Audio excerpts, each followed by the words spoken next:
I wrote a letter to my husband, then tore it into pieces, not out of anger, but because I no longer needed him to feel like I existed.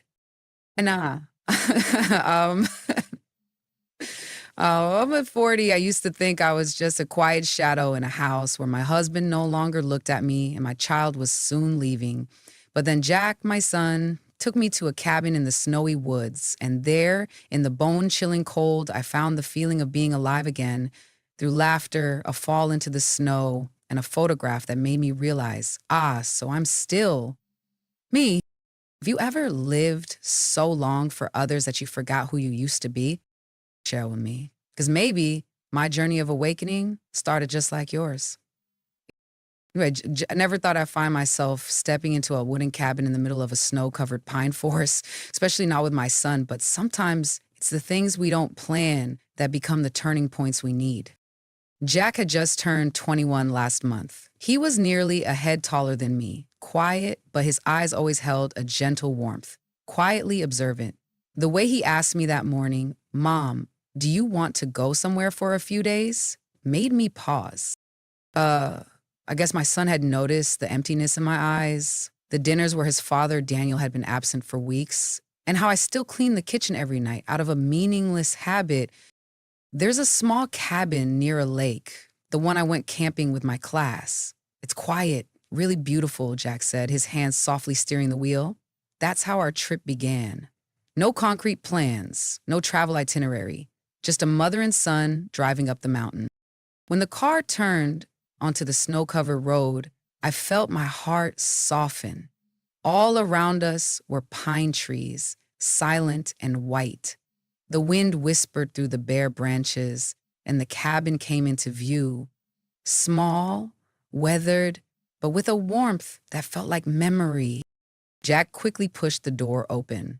"Still the same as before," he smiled, a hint of nostalgia in his eyes. The room had an old fireplace, a few wool-covered armchairs, and a faded oak dining table.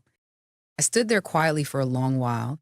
For the past 15 years, I had lived surrounded by gas stoves, washing machines, and the sound of Daniel's business phone calls. It had been a long, long time since I'd had a space just for myself. Evening came quickly. Snow began to fall again. Jack lit the fire, and I removed my wool scarf, sinking down onto the floor rug, watching the flames dance. It felt like rewinding time to something more primal and simple. "Are you hungry?" I asked. Jack nodded. "Even instant noodles are fine, as long as you eat with me." Just one sentence, and I nearly cried. I had forgotten that just sitting down to eat with someone, without rushing, without having to play background to anyone else, was something precious. In the cabin, Jack and I sat comfortably, enjoying our meal together. No one said much, but that silence was warmer than any birthday party I had ever thrown. That night, I lay on the small wooden bed, wrapped in a thick down blanket, staring up at the cabin ceiling. I heard the wind teasing the tin roof, the soft crackling of firewood on the other side of the room, and the gentle breathing of Jack, my only son, who had pulled me out of a coldness I thought had no way back. I whispered to myself, maybe this wasn't just a trip to escape the cold. Maybe this is where I start living again. I woke up to a faint scent of coffee drifting through the crack of the wooden door. Morning light filtered through the thin linen curtain, as gentle as a second blanket draped over the room. I got out of bed, slipped on a wool sweater, and suddenly saw Jack standing by the kitchen window, a cup of coffee in his hands, eyes gazing distantly out into the snow. "You're up early?" I asked softly, afraid to disturb the quietness of the moment. Jack turned and smiled. "This place makes me want to hold on to every moment. And also, I make great coffee. Want to try some?" I sat down on the rocking chair near the fireplace. Jack handed me the cup of coffee, its warmth comforting. Neither of us said anything more. I could only hear the crunching snow outside the porch, the gentle crackle of the firewood in the stove, and the steady breathing of a mother trying to relearn how to simply be still.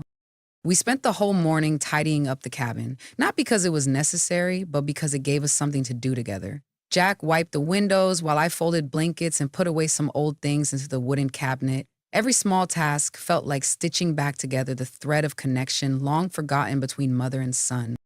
I couldn't remember the last time the two of us had just been together without interruptions from phones, emails, or petty arguments, but here everything felt simpler and lighter. By noon, the snow was still falling, but the sky had brightened. Jack pulled me out of the cabin. Have you ever gone snow hiking, Mom? I laughed and shook my head, a little shy as I looked up the bulky snowshoes he handed me. No, I'm more used to walking through markets. Well, Len, today you're walking through the woods with me. We stepped into the soft snow, our feet gently sinking into the pristine white surface. The pine forest was still, with only the sound of our breaths and the occasional rustle of branches. I hadn't expected to feel such peace from something as simple as just walking. Jack put his palm on me the moment I walked in. About his past camping trips with friends here. His voice was no longer dry and curt like usual, but warm, filled with enthusiasm. I realized my son had grown, not just in stature, but in the way he listened, the way he looked at me, without judgment, without rushing. When we paused in an open clearing, Jack said, "When I was little, every time you had a headache or felt upset, you'd always go out to the backyard. You didn't know I noticed, did you?" I froze. "I thought you were too young to understand." Jack shook his head thoughtfully. "I saw, and I always wished you had someone to lean on, so you wouldn't have to keep holding it all together." I turned away, blinking rapidly to keep the tears from falling. In that moment, I didn't just see Jack as my son, but as a young man, full of understanding and maturity. A part of me felt supported. Back at the cabin, I sat on the porch steps, my cheeks flushed pink from the cold. Jack handed me a cup of hot ginger tea. "Where do you want to go tomorrow, Mom?" I shook my head, watching the snow continue to fall silently. "No, well, let's stay here a few more days." I wanted to stretch this feeling out, this feeling that for so many years as a wife and a mother I had forgotten, to be myself without needing to be perfect. That night, the house was enveloped in an unusual stillness. Daniel still hadn't come home. I stood in the kitchen drying the last plate from the leftover birthday dishes, then hung the towel on its hook. Jack was upstairs. I could hear soft music from his room, instrumental melodies playing steadily like a whisper without clear meaning. I wondered if he was thinking about what had happened at the beach. I couldn't stop thinking about it. Walking into the living room, I sat down on the sofa and pulled a light blanket over my legs. Every object in this house was so familiar, from the reading lamp with the broken hinge to the faded wedding photo hanging slightly askew on the wall. Everything felt like a part of my life, and yet now, I wasn't sure if I was living in it or just existing in a role someone else had chosen for me. I sighed. Suddenly, I heard light footsteps on the stairs, and then Jack appeared in the doorway holding a glass of water. "Not asleep yet, Ma?" "I was just about to. You?" "I'm not sleepy either." He walked over and sat beside me, still holding the glass. A few seconds passed in silence. Then I spoke. "Did today feel a little different to you?" Jack looked at me and nodded slightly. "You didn't seem like yourself, a bit distant." I gave a faint smile. "Maybe it's my age. When you reach a certain point, you tend to think more about the things you've lost." "You haven't lost anything," Jack said, and something in his voice made me turn and look him in the eyes. "You're the one holding everything together. Without you, I think this family would have fallen apart a long time ago." My heart tightened. Jack's words were a gentle but painful reminder. Had I really kept everything together? Or was I just pretending not to see the cracks? "Daniel," I hesitate, "your father, do you feel like he's slipping away?" Jack was silent for a long moment, then answered, "I think he's already gone. A long time ago." Closed my eyes, not out of shock, but because it had never been spoken aloud before, and now my own son had confirmed it. "But you're still here," Jack continued, "and so am I. We still have each other." I turned toward my son, grateful for his words. Jack's presence felt comforting and supportive. In that moment, I didn't see him as the small child I once carried, but as a grown man, a man with a heart big enough to see the pain even my husband no longer noticed. I didn't say anything else. We sat there together in silence, listening to the ticking of the clock as if time itself was giving me a pause to reflect, to breathe, and to understand that even if Daniel had forgotten who I was still seen by my own son. I know how long I had been sitting after Jack went back to his room, maybe a few minutes, maybe an hour, but when I finally stood up, the usual haze and weariness suddenly lifted, as if someone had pulled a heavy curtain off my mind. I walked into the bathroom, turned on the light, and looked straight into the mirror. The face staring back at me was no longer the youthful woman in the old wedding photo. That I'd known for a long time. But tonight, for the first time in years, I truly saw myself. Not already. Not Daniel's wife. Not Jack's mom. It's just me, a woman slowly losing herself in the quiet of days when no one asked how she was, in the dullness of wordless meals, in the kind of silent sacrifice so constant that even she had forgotten it was being made. I braced both hands on the sink and exhaled sharply. A slight chill ran down my spine. It wasn't pain. It was clarity. I remembered the early days of being a wife, a mother. I once had dreams, opening a small bakery, writing a book, learning another language. But bit by bit, I had folded all of it into family dinners, into Jack's good behavior, into Daniel's work schedule. I had lived for everyone else and forgotten this one truth. If a woman no longer lives for herself, she disappears, even if she's still present in every family photo. A tear rolled down my cheek, but this time it wasn't a tear of self-pity. It was a tear of awakening. I no longer wanted to be the invisible part of this house. I didn't want to be the woman Daniel was merely grateful for her patience. I didn't want to be the mother Jack looked at with quiet sadness as he watched her fade into silence. I wanted to find my voice again. I wanted to choose a day filled with music, curiosity, something that made me smile for no reason at all. I wasn't sure what I would do, but one thing I knew, tomorrow would be different. I looked at myself in the mirror one more time. The dark circles under my eyes were still there, but there was a glimmer of something, almost pride. I didn't need to be younger, prettier, or praised by anyone. I just needed to live true to what I really felt. That night I lay down and closed my eyes, not with anxiety or regret, but with a fresh, powerful sense of calm, as if I had just come through a storm and was standing in the first light of dawn. I had just started to doze off when the phone rang, sharp and cold, as if pulling me back to earth from a dream left unfinished. I glanced at the clock. 2:08. Hey, I jolted upright, my heart pounding. Jack? My son's name was the first thing to flash through my mind. Instinctively, as a mother, I grabbed the phone, my voice trembling. Hello? On the other end was a deep, urgent male voice. Are you Daniel's wife? I froze. Yes, what's going on? We're calling from the Central Hospital. Your husband, Daniel, collapsed while working late. He's currently being treated in the cardiology emergency unit. Can you come right away? I stood there stunned and could only say, I'm on my way. I drove through the night, my hands gripping the steering wheel tightly.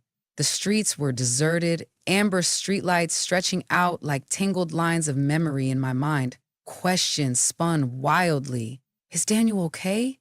Had there been any signs? Why didn't I notice? But what surprised me most was the feeling in my chest. I wasn't afraid of losing Daniel.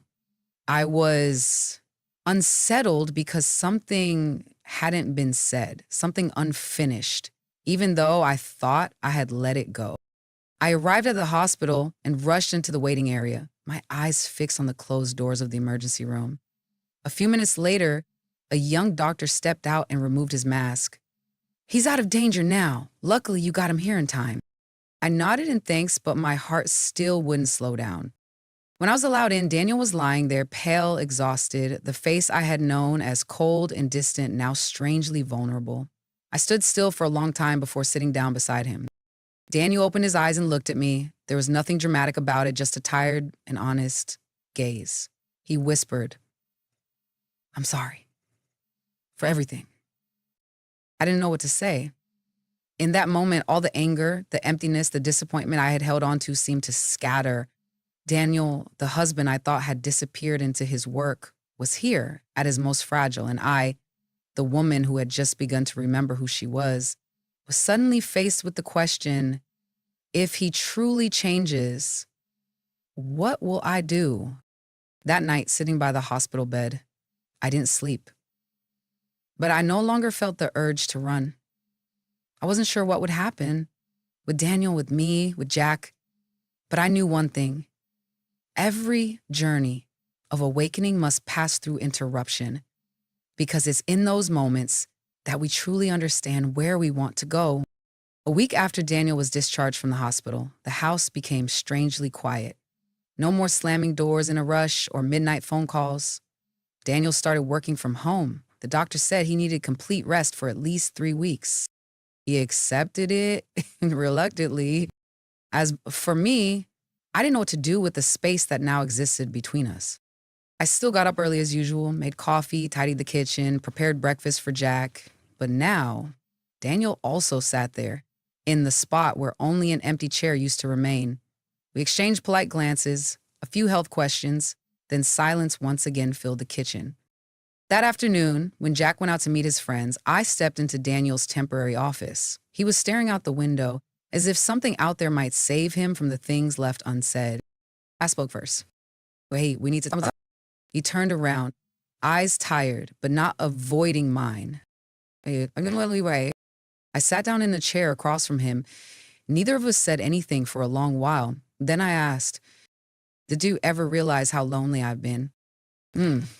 Lenya looked at me, this time for longer, then nodded.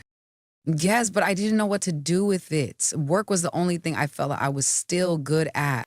I gave a dry laugh. What about me? What about Jack? What about all the dinners I waited for alone? And he didn't respond. He only looked down at his hands, as if he could find the answer there. I know you're angry, Daniel said slowly, but I was afraid that if I stopped, I'd have to face the truth, that I'm no longer the man you once chose. My chest tightened. In all the years we'd lived together, Daniel had never let any cracks show in his armor. Until now. I took a deep breath, then said, I don't need someone perfect. I just need someone truly present. Daniel looked up. For the first time in many years, his eyes were misty. I thought I had lost you, Daniel. But you know what? The scariest part was I had already lost myself before that. And that conversation didn't end with any resolution. But it was an honest beginning. No grand gestures, no promises. We didn't embrace and cry, didn't try to rewrite our old love story. But for the first time in a long while, we saw each other not through roles, not through obligation, but through real eyes. That evening, as I stood by the kitchen window, Jack came home. I turned to look at my son, still the boy I once knew, but growing with each passing hour.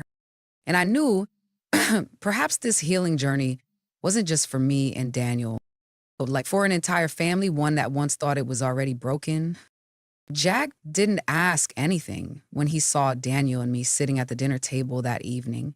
His gaze swept over us, a mix of surprise and caution, as if he were looking into a familiar room where all the furniture had been rearranged. The Hermine leaves the floor. I handed him a bowl of soup, my hands slightly trembling. Daniel quietly spooned rice into his own bowl. No one said much, but something felt different, a kind of quiet that no longer weighed heavy, but felt like the opening bars of a song just beginning its prelude. After dinner was cleaned up, Jack went upstairs. I sighed, thinking he probably needed time, but less than 15 minutes later, a soft knock came at my bedroom door. Mom, are you busy? Turned around. Jack stood at the threshold, no phone, no earbuds, just my boy, now grown tall, with something unspoken in his eyes. I shook my head. Come in, sweetheart. Sit down in a chair, silent for a moment. Then he spoke, softly, as if afraid to shatter something fragile. You and Dad, you're okay again, aren't you? The question stunned me. I wanted to answer right away, but I paused. In his eyes, I didn't see curiosity, I saw concern. A quiet hope for clarity, but also a fear of being hurt. I'm not sure, I answered honestly. But I think we're starting to talk again, like real people. Jack nodded, then looked down. absent-mindedly tugging at a loose thread on the sleeve of his hoodie. I think I grew up in a house where people talked a lot, but never really said anything real. My throat tightened, and sometimes it felt like I was standing between two strangers, trying to keep everything from falling apart. I walked over and sat next to him. I placed my hand gently over his. You don't have to do that, Jack. No child should ever carry that burden. Jack looked up, eyes red-rimmed. But if not me, then who? My heart shattered into pieces. I pulled him into a tight hug, the first real one in a very long time. And in that embrace, I realized something I'd never considered before. It was just Daniel and I who had been worn down by silence. Jack was a victim too, of all the empty spaces we had left behind. After he left the room, I sat alone, restless. Perhaps the journey toward healing doesn't begin with the marriage. It begins with the courage to face the wounds we've left on the ones we love most. A week after the conversation with Jack, the first snow of the season began to fall gently over the backyard. I stood by the window, watching the snowflakes drift down quietly, like time, like things long past. No noise, no brilliance, just a quiet presence. Daniel walked over, holding 2 mugs of hot cocoa, one for him, one for me. We didn't say anything, but our eyes no longer avoided each other. Something had changed, not quite forgiveness, but recognition. I'm trying, Daniel said softly, genuinely. Not to go back to how things were, but to learn how to be the partner you deserve. I took the mug from him, my hand brushing his. The warmth didn't make me soft, it made me clear. I didn't respond. I didn't need to rush. Neither of us did. Far off, Jack was shoveling snow from the walkway, bundled in a thick coat and a hood pulled over his ears. But I saw him smile when a snowflake landed on his nose, and he tilted his head to the sky, receiving it like a joke from nature. I stepped outside and called, "Careful out there, or you'll catch a cold." Jack turned back and called out, "It's okay, Mom. The snow's thin. It's warm underneath." I stood there for a moment, reflecting on what he just said. Beneath the thin snow, the ground is warm. Maybe that's the essence of this family. Even after the cold, even under layers of silence, anger, or hurt, there's still soil underneath, still a place to take root, to begin again. That evening, the 3 of us sat together at the dinner table. No grand plans, no big celebration, just pasta and toasted bread, a few scattered stories and soft laughter, but I felt more at peace than I had in a long time. I don't know what tomorrow will bring. Maybe Daniel and I will never be what we once were. Maybe Jack will leave for school and start his own life. But I know this. We had the courage to look at each other, to look at the truth, and chose not to look away. And to me, that is enough to call it a new beginning. Sometimes the scariest thing isn't what we've done, but when we no longer recognize ourselves in the mirror. The mother in this story didn't just endure pain. She hit the deepest point of loneliness. And from there, she relearned how to love herself genuinely and unconditionally. Life always holds unexpected turns, moments when we feel like we've lost everything. But if we're brave enough to be honest with our emotions, to face our mistakes, and choose what is right, that is what true growth looks like. Because maturity doesn't come from never falling, but from learning how to rise again with a heart that still believes. Let this story remind us, awakening sometimes begins with a crack. Emotional healing is a solitary journey, but it is not meaningless. And love, even once shattered, can be rebuilt if we choose.